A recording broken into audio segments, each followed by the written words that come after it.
Sa lahat po ng ating mga client dyan, magbibigay lang po ako ng tips sa inyo kung paano po mag-retrieve or paano po natin malaman ulit yung ating pong username and password sa ating pong mga Piso Wi-Fi. For example po, nagkamali ho tayo.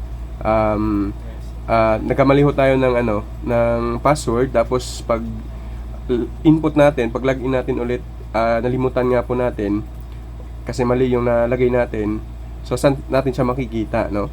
So sa ganitong scenario mga kaibigan, sa Wi-Fi 5 Soft, actually hindi ko siya nabigyang pansin, no? Pero ngayon ay magbibigay ako ng tips sa inyo kasi nabigyan tayo ng solusyon nito sa atin pong developer. Ay lamang po kayo, pupunta po kayo sa inyo pong account, tapos sa dashboard po makikita nyo po dyan yung mga online. I-click lang po niyo ang 3 dots, tapos ito username and password. Pag-click nyo yan, makikita nyo yung username and password po ninyo. Kung nalimutan po ninyo ang inyo pong mga password and admin doon po sa mismong window.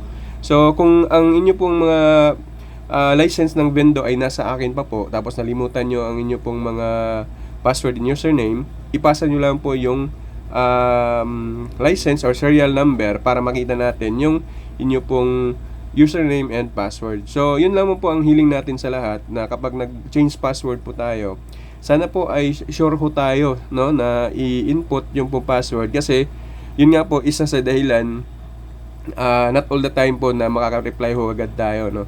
So yun. So pasensya sa lahat po ng ating mga kaibigan na hindi po natin ma-replyan po agad, kasi nga po mga kaibigan, pasensya na po talaga.